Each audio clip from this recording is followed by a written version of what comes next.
여기까지 인도하시고 또 함께 하심도 감사, 또 모든 것 감사, 모든 것이 하나님의 은혜입니다. 우리 주님께 감사의 영광의 박수를 드립니다. 무더운 날씨, 어려운 날씨, 여러 어려운 때를 잘 지내고 오셔서 참 감사합니다. 정말 감사주, 정말 이런 때에 다시 한번 감사를 마음에 되새겨 보게 됩니다. 우리 성도님들도 참 수고 많이 하셨고요. 참 말이 어려운 때에 정말 함께 기도하고 함께 잘 지내오신 것도 저도 감사하고, 또 앞으로도 힘든 시간이 있을는지 모르겠지만 그래도 또 믿음으로 함께 헤쳐나갈 수 있으니까 참 감사합니다. 우리 성도님들을 볼 때마다 감사하고 모든 시간들 가운데 감사한 것밖에 없습니다. 우리 서로 참 수고 많이 하셨습니다. 감사합니다. 우리 한번 박수로 격려하십시다.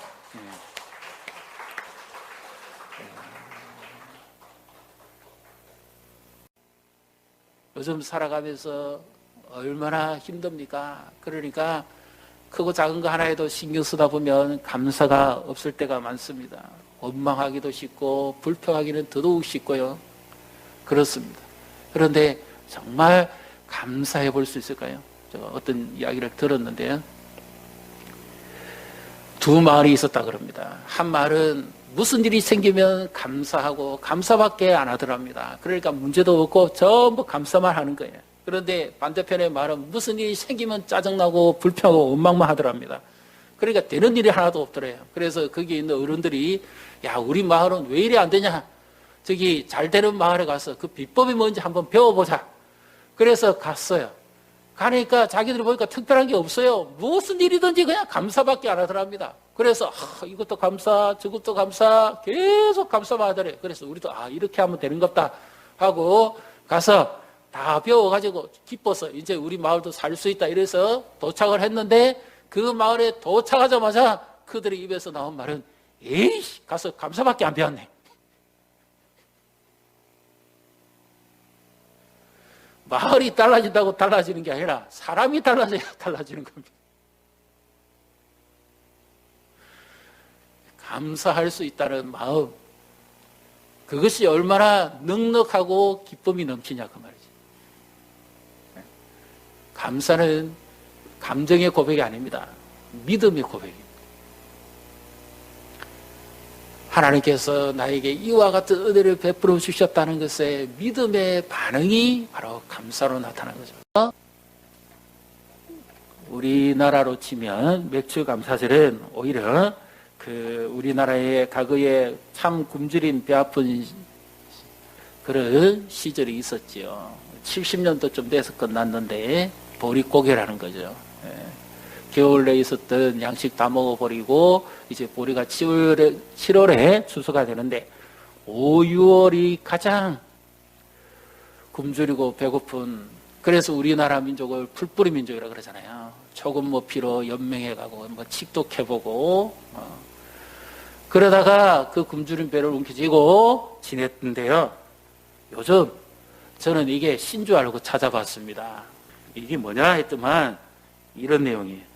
아야 뛰지 마라 배 꺼질라, 가슴 시린 보릿고갯길 줄임 배 잡고 물 한 바가지 배 채우시던 그 세월을 어찌 사셨소. 초건 못 피해 그 시절 바람결에 지워져 갈 때 어머님 소름 믿고 살았던 한 많은 보릿고개요. 아세요? 네, 요즘 우리는 이쪽에서 전혀 은혜를 안 받습니다. 그런데 저 바깥의 사람은 요즘 미스 트롯이고 미스트 트롯이고 뭐 여기에 지금 우리나라가 완전 열광이라. 우리는 감사하고 찬양하고 은혜 받지만 그 사람들은 이 트롯에 지금 다시 열풍이 일어나고 있습니다. 그 가난한 시절에 어머니의 그 수고와 그리고 어려울 때 다 함께 지내왔던 그 먹을 양식이 없어서 물 한 마가지 마시고 배 채우는 바로 그 시절의 정서가 담겨서 이렇게 한번 보았습니다. 참 이런 감사절을 통해서 우리가 느끼게 되는 것은 그 어렵고 힘든 시절을 우리가 어떻게 지내왔던가 하는 것을 다시 한번 생각해 보게 되지요. 참 정말 가난하고 굶주리고 그 어려운 때를 우리가 어떻게 겨우겨우 이겨낼 수 있었던가. 그런 걸 생각해 보면서 지금 당하는 이 어려움 속에서도 여전히 우리는 믿음을 잃지 않고 믿음으로 살아갈 때 하나님의 은혜가 함께하고 또 넉넉히 이기게 된다는 사실을 믿으시기를 바랍니다. 지금 이 어려운 때에 제일 중요한 것이 있다면 하나님의 은혜가 있어야 되겠고 그 다음에 믿음이 있어야 됩니다. 제가 가만히 생각해 보면서 오늘 이 맥주 감사절에 무엇을 가지고 과연 감사해야 될까? 환경적으로 혜택 보는 사람이 있고 피해 보는 사람이 있고요. 건강도 좋은 사람이 있고 그렇지 못하신 분이 있을 것이고 또 여러 가지도 다 개인의 차이가 날 수도 있는데 직장 사정도 그렇고 가정 사정도 그렇고 그런데 한 가지 제가 이렇게 보니까 동일한 한 가지를 유독 가장 중요하면서도 동일한 한 가지를 봤습니다. 그것은 뭐냐? 믿음이라. 하나님 살아계심을 믿고 하나님을 의지할 수 있는 믿음이 있었기에 이날까지 올 수 있었고 또 믿음이 있었기에 감당할 수 있었고 믿음이 있었기에 하나님의 약속을 바라볼 수 있었던 거죠. 믿음이 없는 사람들 주변 한번 보셨습니까? 왜 이래 세상이 두려워하고 불안했답니까? 그들에게는 믿음이라는 게 없습니다. 그들의 신은 믿음을 주는 신이 아니에요. 그냥 돈 갖다 바치고 제발 화를 면하게 해달라고 비는 거지 그들이 그 신을 믿지 않습니다. 잘 되기만을 자녀 잘 되고 수능 잘 되고 가족 잘 되고 직장 무탈하고 그거 하기만을 비는 말 그대로 뭐예요? 비는 겁니다. 그냥. 그런데 우리 하나님은 비는 것이 아니라 믿으라는 거죠. 인격입니다. 살아계신 분이죠. 죽은 우상이 아니죠. 그래서 그 하나님과의 믿음의 약속, 믿음으로 주님과 함께 동행하고 따라가는 것, 이것이 진정한 믿음의 삶이죠. 그래서 오늘 말씀에서도 보게 되면 하나님께서 이것을 형식적으로 지켜라, 문자적으로 지켜라, 그렇게 말씀하신 적이 없고 믿음으로 지켜라, 그렇게 말씀합니다. 어떤 믿음일까요? 구약의 이스라엘 백성들은 지금 유대인들이 이스라엘 땅에 있는 정통 유대인들이 가지고 있는 유대교의 믿음이 아닙니다. 하나님께서 그들에게도 은혜를 베풀어 주신 것이 먼저 선행이 되고요. 그 다음에 율법을 주시는데 하나님께서 이 출애굽한 백성들을 이끌고 시내산에서 모세를 초기해서 율법을 내려주시면서 그 가운데 지키란 절기가 바로 이것이고 안식이 바로 그것입니다. 자, 그래서 이것을 우리 8절 같이 읽습니다. 8절 너는 엿새 동안은 무교병을 먹고 일곱째 날에 내 하나님 여호와 앞에 성회로 모이고 일하지 말지니. 일하지 말라고 한 것이 중요한 것이 아니라 원래 원문 성경은 여호와의 안식이 아니라 안식 그것은 여호와께 이래 되어 있습니다. 그러면 또 절기도 마찬가지입니다. 여호와의 절기를 지키라가 아니라 절기 그것은 여호와께. 이 안식과 절기는 모든 시간을 대표적으로 하는 거죠. 엿새 지나고 이래, 그 다음에 이 특정한 절기, 유월절, 초실절 또는 맥추절, 그리고 수장절, 이 모든 절기의 시간 속에, 그리고 매 안식일의 시간 속에, 그리고 매일 반복되는 시간 속에서 하나님의 역사를 경험하게 하고 나타나게 합니다. 그래서 구약에는 안식일을 지키고 신약은 주일을 지킨다, 그 개념이 아니고요. 여기는 고백이 나와야 됩니다. 어떤 고백인가 하면 이 우리의 쉼이 아니라 여호와의 안식의 쉼이라는 것이 바로 안식의 가장 중요한 것입니다. 그러면 뭘 말씀하는가 하면 하나님께서 이 세상을 만드신 창조주고 우리의 삶을 주관해 가시고 이 백성들을 치면 출애굽 그 애굽 땅 종되었던 곳에서 건져내신 하나님이고 그 약속대로 그들을 인도해 가실 하나님이다 하는 것을 믿는 믿음의 고백을 하는 것이 안식과 절기를 지키는 겁니다. 믿습니까? 자, 그래서 하나님께서 이것을 기억하라는 하나님을 만나는 시간이고 하나님의 언약을 이루어가는 시간이기 때문에 그래서 이것을 꼭 지켜라. 그러면서 하시는 말씀이 반드시 매 절기 끝마다 붙는 말씀이 나옵니다. 12절이죠. 12절을 같이 읽습니다. 너는 애굽에서 종되었던 것을 기억하고 이 규례를 지켜 행할지니라. 아멘. 왜 430년 애굽 땅에서 종살이 했던 것은 그들에게 고통이요 아픔이요 수치입니다. 차라리 그들에게 이 역사는 없어져야 돼요. 다시 기억하지 말아야 됩니다. 정신 건강이 안 좋습니다. 우리도 과거에 힘들고 어려운 상처 있거나 사고, 사건 이런 거 기억할수록 정신 건강에 해롭습니다. 그런 거는 빨리 잊어버려야 되고 앞에 이루어질 좋은 일만 생각하고 바라보고 가야 되죠. 그런데 왜 하나님이 너희는 430년 애굽 땅에서 종살이했던 그때를 기억하라고 그렇게 말씀합니다. 좋긴 뭐가 그리 좋은데요. 그 학대받고 서름당하던 그때가 뭐 그리 좋다고 이것을 잊지 말라고 그렇게 기억하라고 할 정도입니까? 왜 그것이 기억할 정도로 중요합니까? 여기서 또 학대받았고 종살했을 때 그때 너희들의 슬픔과 아픔, 고통을 기억하라는 것이 아니라 너희들이 그렇게 있을 때에 너희를 건져내신 그 하나님을 기억하라는 말씀입니다. 그래서 안식과 절기는 하나님 중심의 절기입니다. 안식은 여호와께, 절기는 여호와께. 그래서 이 모든 것을 지키는 것은 율법의 행위로가 아니라 믿음으로 하라는 겁니다. 하나님이 나를 지으셨고 하나님이 나를 애굽 땅에서 건져내 주셨고 그리고 시내산에서 하나님의 백성으로 살아갈 수 있도록 율법을 주시는데 그것을 믿음으로 지키고 믿음으로 살면 하나님께서 이에 맞는 언약의 은총을 내리시겠다. 그 말씀입니다. 우리로 치면 하나님께서 우리를 세상 가운데서 건져내시고 예수 그리스도의 피값으로서 구원하시고 그리고 하나님 자녀 삼으시고 천국 백성이 되게 하셔가지고 그리고 마지막 날을 향해서 달려갈 수 있는데 믿음으로 살아가게 하시는 순간순간 매 순간순간을 하나님이 간섭하시고 주장하실 것에 관해서 믿음으로 하나님 앞에 고백하라는 바로 그와 같은 말씀이죠.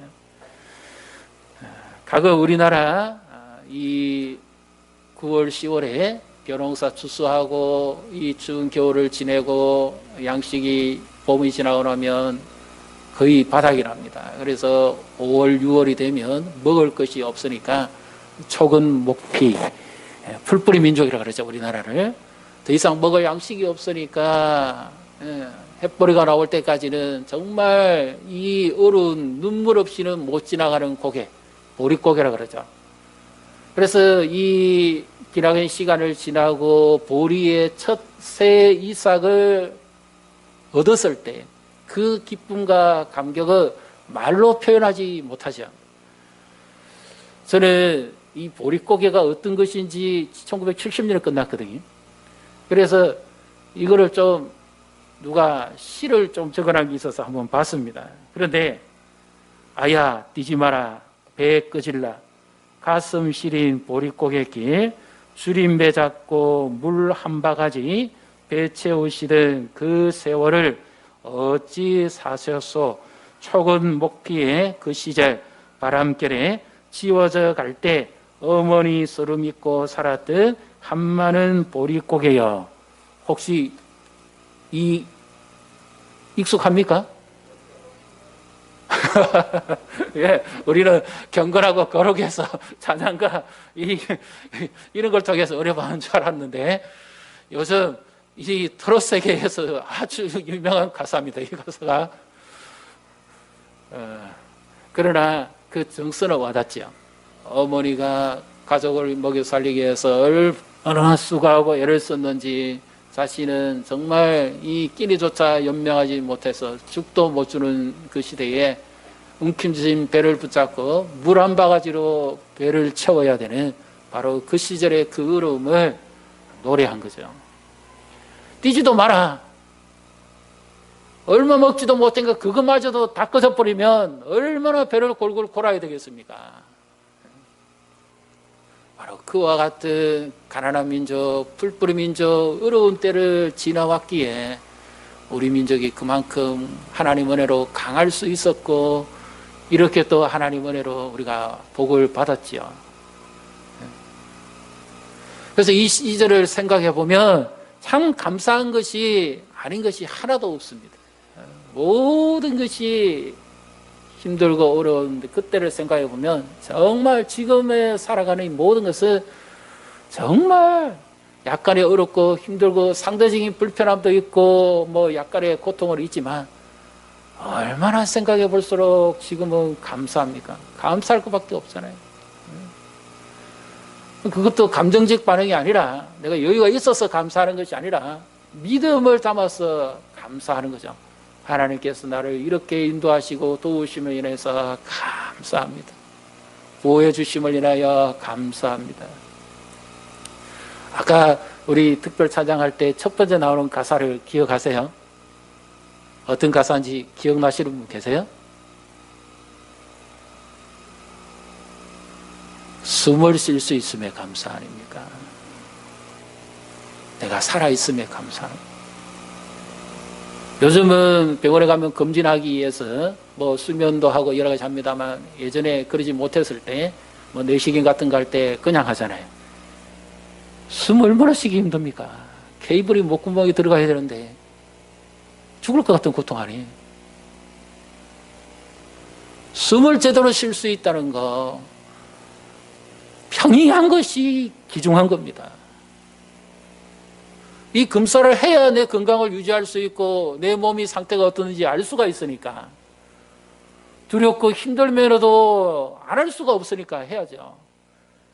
근데 의사를 믿어야 될 거 아닙니까? 생전 처음 보는 그 의사가 실수라도 하면 어떻게 돼요?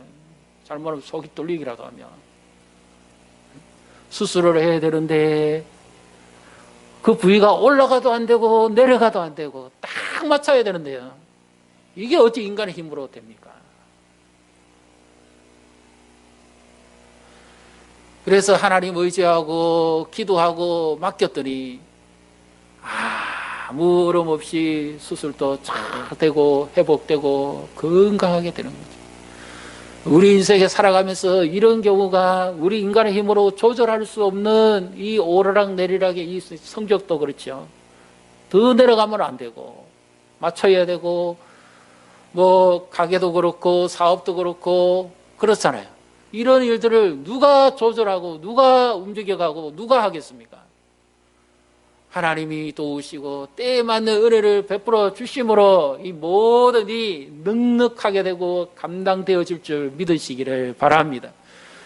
이제 이 맥주절에 왜 이 첫 단을 미래 첫 단을 잘라서 제사장에게 가져가서 제사장이 레위기에서 보게 되면 이것과 함께 어린 양 2마리를 피를 흘려서 이 곡물 제사와 소제를 만들어 가지고 하나님 앞에 흔들어서 바치게 되어 있습니다. 왜 그렇게 해야 되느냐?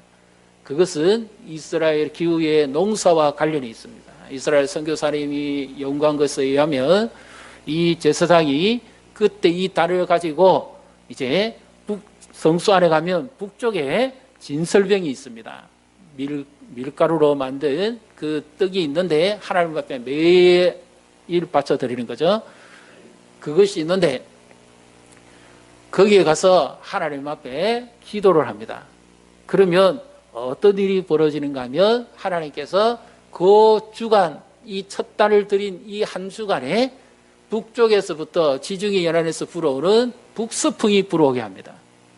이 북서풍은 어떤 효과를 내는가 하면 밀의 알을 토실토실하게 하는 겁니다.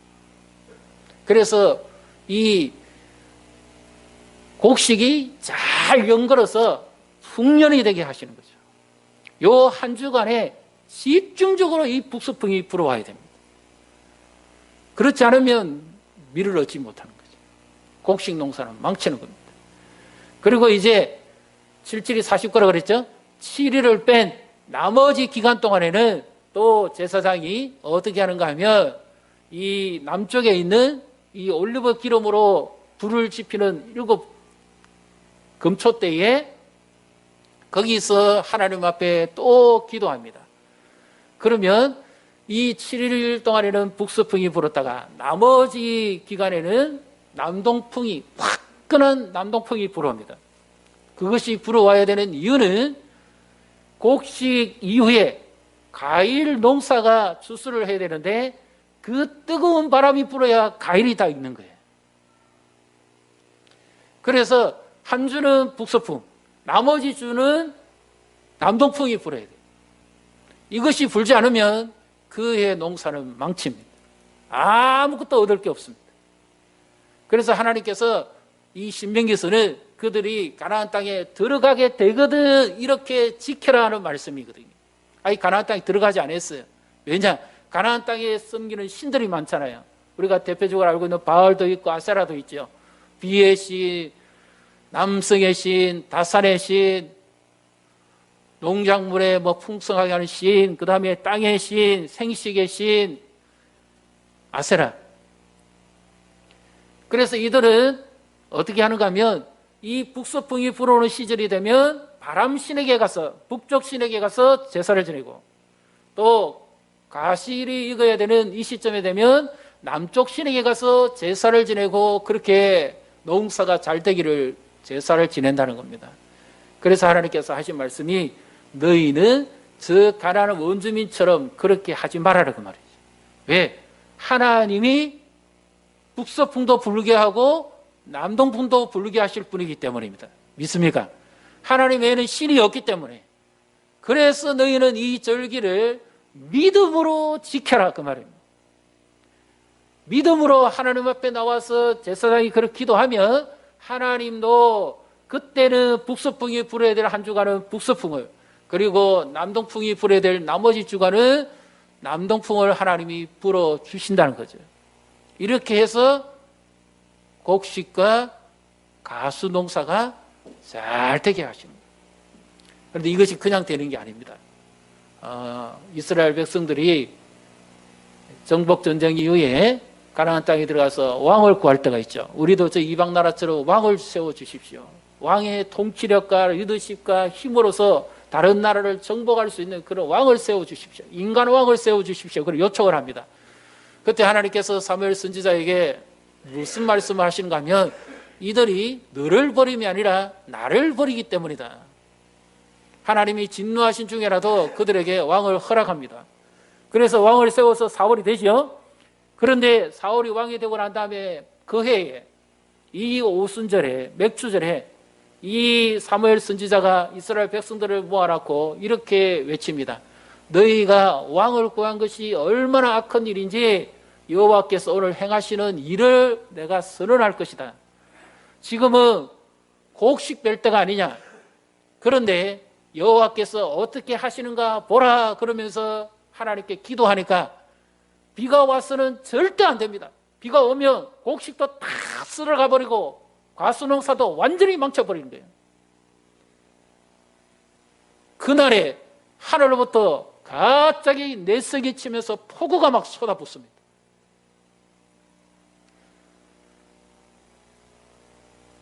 미리싹도 나달도 모든 것이 다 쓸어가 버립니다. 그리고 가수농사도 붙어있는 것도 전부 다 떨어져 버리고 하나도 남는 게 없습니다. 그것을 본 이스라엘 백성들이 사무엘 선지자에게 어떻게 말하는가 하면 제발 이 비를 좀 멈춰주십시오. 그렇게 요청하지 않고 성경에 보면 이렇게 합니다. 제발 우리를 살려주십시오. 왜냐하면 이 당시에는 기계농이 아니거든요. 조금씩 조금씩 매일 가서 소로로 따서 주스하거나 하는 바로 그런 시점입니다. 저장된 게 하나도 없어요. 다 쓰러져 가버렸으니까 먹을 게 하나도 없어. 완전히 죽음을 경험하는 시간입니다. 그래서 철저하게 하나님 앞에 회개하고 우리가 왕을 세운 것을 잘못했습니다 고백합니다. 그 해에는 완전 고통입니다. 늘 평이한 것 같지만 하나님이 허락지 않으면 아무런 일도 안 일어납니다. 그래서 하나님께서 이들에게 두고두고 이 말씀을 기억하게 하라는 거죠. 그리고 하나님이 약속하신 대로 여호와를 경외하는 자는 복을 받는데 시편 128편에도 나오죠. 내 집 내 안에는 결실한 포도나무와 같고 내 자녀들은 어린 감람나무와 같을 것이다. 하나님을 경외할 때 하나님께서 때에 맞는 북서풍과 남동풍을 불어서 농사가 잘 되게 함과 같이 인생 농사도 그렇고 가정 농사도 그렇고 자식 농사도 그렇고 모든 것을 때에 맞도록 하나님께서 그렇게 하신다 그 말씀이죠. 그래서 하나님을 지금도 경외하는 자를 하나님은 기억하시고 그걸 믿음으로 하는 자를 하나님이 기뻐하신다는 것을 믿으시기를 바랍니다. 아까 제가 처음에 말씀드렸죠. 안식과 절기는 누구 거라고요? 예, 하나님의 것입니다. 요즘 우리 농경 사회도 아닌데 왜 맥주절을 지키느냐? 그것은 환경적으로 따지는 거고 성경의 원래 의미는 모든 안식과 절기와 시간은 다 하나님께입니다. 문화가 좀 달라졌다고 해서 이 정신이 달라졌어는 안 됩니다. 이스라엘의 모든 절기는 다 6월절부터 시작합니다. 매달의 첫날이 바로 6월절.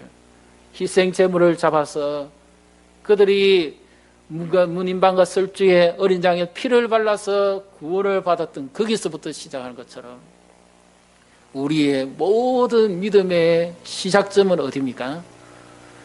우리를 대신해서 죄값을 대신 지시고 십자가 지시고 피 흘려 죽으신 예수 그리스도의 십자가 위에서부터 우리의 믿음은 시작합니다. 하나님 나를 지으셨고 하나님 나를 자녀 삼으셨고 하나님 나를 구원하신 것 그 은혜에 감사하고 그리고 이 맥주절은 새로운 시작이라고 그랬죠. 곡식 농사가 끝나고 새로운 과일 농사를 바라볼 수 있는 과일 추수를 바라볼 수 있는 바로 이 시점이 맥주 감사절입니다. 오늘 우리를 치면 예수님이 이 땅에 오시고 부활하시고 부활의 첫 열매가 되시죠. 이 초실절 첫 단이잖아요. 부활의 첫 열매가 예수님 되시고 그리고 예수님이 이 땅에 40일 같이 계시고 하늘로 성천하셔서 77이 49 49일이 지난 50일째 주님이 약속하신 성령이 임하죠. 새로운 시대입니다. 예수님께서 말씀하신 것처럼 너희는 가서 갈릴리부터 온 유대죠. 그런데 예수님께서 온 유대까지도 말씀을 전하시고 하셨는데 한 가지를 더 거쳐가는 데가 있습니다. 요한복음 4장에 사마리아 수가성에 있는 그 여인을 만날 때에 예수님께서 그때 간 절기가 바로 맥주절입니다. 왜냐? 새로운 시대를 알리는 거죠. 온 유대 땅뿐만 아니라 사마리아를 거쳐서 이제 제자들에게 성령이 임하심으로 비로소 열방에 가서 복음을 전하게 하는 시대가 열리는 겁니다. 이 맥주절을 우리가 믿음으로 지켜야 되는 것이 바로 지금까지 하나님께서 이렇게 우리를 전반기 동안 보호해 주셨는데 이제 앞으로 하나님께서 새 일을 행하실 것을 믿음으로 시작하는 바로 그 절기가 맥주감사절입니다. 오순절입니다. 교회에도 복음이 전파되어서 더 새로운 영향의 일을 할 수 있는 그 시기가 바로 지금의 시기죠. 그래서 지금 참 어렵고 힘듭니다. 코로나로 인해서 다 지치고 피곤하고 장기화되니까 다 어렵고 힘듭니다. 그래서 제가 이 시점에 우리가 정말 들을 수 있는 감사가 뭘까 생각해 봤습니다. 믿음이 있어서 감사한 겁니다. 아직까지 내가 믿음이 있으니까 하나님을 바라볼 수 있어서 감사하는 겁니다. 힘들고 어려워도 아직까지 내가 기도할 수 있으니까 감사하는 겁니다. 아무리 답답하고 환경적으로 안 좋아도 하나님이 하실 일을 바라보고 믿음이 있으니까 감사하게 되는 겁니다. 믿음이 없이는 하나님을 기쁘시게 하지 못합니다. 믿음이 있는 자를 하나님이 기뻐하시고 믿음이 있는 자와 하나님이 함께 하신다는 것을 믿으시기를 바랍니다. 그래서 오늘 우리가 이 감사를 드리는데요, 기도로서 감사, 찬양으로서 감사, 고백으로서 감사, 말씀으로서 감사, 봉사로서 감사, 모든 것으로서 다 감사합니다. 헌신으로서도 감사. 거기에 가장 중요한 것이 있어야 됩니다. 뭡니까? 믿음이 있어요. 하나님의 돌보심과 인도에 가실 믿음을 바라봐야 됩니다. 교통사고가 나서 급하게 후송되어서 병원에 간 사람이요, 어쩔 수 없이 몸을 회복시키기 위해서 팔을 잃고 다리를 잃을 수 있습니다. 그 사람이 눈을 떠서 고백하는 말이 뭘까요? 살아있음에 감사하는 거죠. 비록 팔다리는 잃었을런지 모르지만 생명이 있고 살아있음에 감사하잖아요. 얼마나 그 감사가 눈물겹겠습니까? 그런데 마치 지금의 현장이 코로나 전쟁이고 총탄이 떨어지는 전쟁은 아니지만 이 어렵고 힘든 전쟁입니다. 전쟁에 나간 군인들이 그 참호 속에서 그 어려운 때를 지내고 작전을 성공하고 전쟁을 이겼을 때 그들이 서로 부둥켜 안고 격려하고 우리는 살았다고 막 기뻐서 춤을 추는 바로 그와 같이 우리의 영적 호흡이 있음을 인해서 감사하게 됩니다. 하나님을 찾을 수 있는 믿음이 내게 여전히 있으니까 감사하게 됩니다. 하나님이 하신 일을 바라보고 하나님의 그 이름을 높일 수 있으니까 감사합니다. 감사하라는 찬양하라는 것과 같은 의원입니다. 하나님이 행하신 그 위대하심을 바라보고 찬양하듯이 감사하는 겁니다. 이제 이 절기를 어떻게 지키라고 그렇게 말씀합니까? 11절입니다. 11절을 같이 읽습니다. 너와 내 자녀와 노비와 내 성중에 있는 레인과 및 너희 중에 있는 객과 고아와 가부가 함께 내 하나님 여호와께서 자기의 이름을 두시려고 택하신 곳에서 내 하나님 여호와 앞에서 즐거워할지니라. 아멘. 이 절기에 믿음으로 드리는데요, 가장 중요한 것이 뭐냐? 하나님의 인자하심을 나타내는 겁니다. 하나님은 이런 분입니다. 하나님은 이렇게 인자하시고 선하신 분입니다. 하나님은 이렇게 우리를 선한 길로 인도하시는 분입니다. 하나님은 우리를 이렇게 인자함을 베푸시는 분입니다. 그것이 뭡니까? 너와 내 자녀와 노비 그리고 성중에 있는 레위인과 너희 중에 있는 객과 고아와 힘없는 자들, 아무것도 넣을 수 없고 힘들어 사는 그들에게까지도 이 절기를 지키게 할 수 있는 것은 함께 나누라는 겁니다. 그래서 하나님께서 아무것도 없는 나에게도 인자함을 베푸시는 분이라는 것을 서로 고백하며 감사하게 하라, 그 말씀이죠. 구약 성경에 보면 룻기가 나오죠. 이 나오미가 남편과 함께 아들 데리고 모압 땅 갔다가 흉년을 피해보려고 하다가 오히려 거기서 남편 잃고 아들 잃고 두 자부와 함께 있습니다. 그리고 돌아오는 길에 한 자부는 다시 모압 땅으로 가고 룻만 시어머니를 따라 났습니다. 얼마나 힘이 없는 여인들입니까? 무엇이 있습니까? 아무것도 없어요. 완전히 빈털털입니다. 두 여인밖에 없어요. 그런데 하나님께서 인자를 베풉니다. 그 오르바와 반대편에 이 룻에게 하나님이 믿음을 줍니다. 시어머니가 돌아가라고 네 동서가 돌아간 것처럼 돌아가라고 그렇게 말함에도 불구하고 룻이 어떤 고백을 합니까? 나로 돌아가라고 하지 마십시오. 어머니의 하나님이 나의 하나님이고 어머니의 백성이 나의 백성이며 어머니가 죽는 것에 나도 죽겠다. 효성도 좋겠지만 믿음의 고백을 한 겁니다. 하나님께서 이렇게 인자하신 분이라는 것을 그렇게 믿음으로 고백하고 베들레헴 땅에 도착합니다. 시어머니 나오미의 고향에 도착해 봤을 때 그들이 가진 건 아무것도 없어요. 그런데 하나님께서 이삭 주러 간 룻이 보아스를 만나게 하고 그 보아스의 인자함을 경험하게 하죠. 그것은 뭡니까? 네가 아무 연고도 없는 네 어머니 따라서 이곳에 왔고 네가 원래 섬겼던 신도 아닌 그 하나님을 섬기면서 이곳에 온 그 믿음과 인자함을 하나님이 보셨다 그래요. 기억하셨다. 그래서 나도 너에게 인자를 베푼다고 그러죠. 이 모든 것은 하나님의 인자하심을 경험하게 합니다. 그래서 룻이 아들을 낳고 나중에 다윗의 자손 예수 그리스도의 계보에까지 이르게 됩니다. 하나님은 아무도 소외시키지 않고 가장 약한 자라도 하나님은 외면하지 않으시고 하나님은 그들도 보시고 자비를 베푸시고 도우시는 분인 줄 믿으시기를 바랍니다. 우리 중에 아무도 하나님은 소외시키지 않습니다. 아무도 하나님 우리를 멸시하지 않습니다. 우리가 이 절기에 이 하나님의 인자하심의 성품을 경험해야 돼요. 그리고 우리도 어렵고 힘들지만 지금 우리가 함께 지난주에도 제가 계속 말씀드린 것처럼 이 임대료를 제대로 못 내는 교회들도 있습니다. 갈수록 더 어려워지는 교회들이 있습니다. 힘든 교회, 소규모 모임 하지 말아 그러는데 정말 그들은 피부적으로 어렵고 힘듭니다.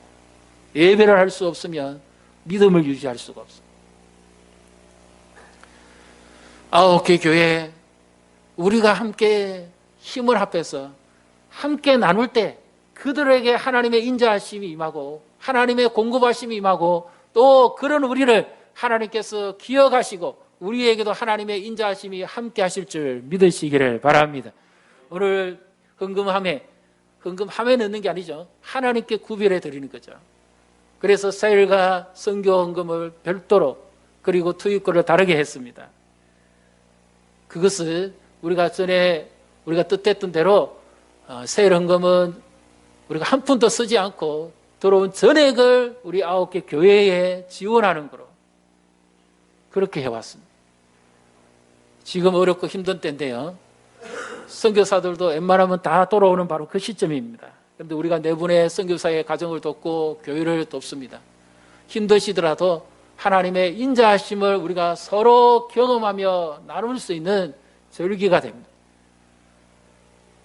매주 하실 분은 매주 하시고 또 그렇지 못한 분은 한 달에 한 번 하실 분은 한 달에 한 번이라도 작정을 하셔서 1만 원에 이 개인별이라는 세일 헌금 봉투도 있습니다. 거기에 해주시든지 아니면 어떤 세일을 우리가 한 달에 한 번은 얼굴이라도 한번 보자. 세일원들이. 그래서 서로 위로도 하고 격려도 하고 그리고 우리가 세일 헌금도 같이 하자. 한 달에 2부 예배를 한 주는 우리가 다 참석하자. 아니면 1부 예배를 다 한 번은 참석하자. 이런 분도 계시고요. 그 다음에 우리는 미처 세일 소속이 안 돼 있는데 어떻게 하면 좋겠습니까? 개인별로 하시면 돼요. 하나님은 다 기억을 하십니다. 그래서 우리에게 어렵고 힘든 시간이지만 이 후반기에 하나님께서 새 일을 해가시고 새로운 역사를 이루어갈 수 있는 이런 은혜를 함께 누리시기를 주님의 이름으로 축복합니다. 그래서 하나님이 하셨다. 하나님이 공급하셨다. 올려도 안 되고 내려도 안 되고 인간의 힘으로 이렇게도 저렇게도 안 되고 우리의 삶에도 영적인 북서풍이 불고 또 때로는 영적인 남동풍이 불어서 가정도 일어서고 국가도 일어서고 교회도 일어서고 모든 것을 때에 맞게 적절하게 이루어 가시는 하나님을 만나시기를 주님의 이름으로 축복합니다.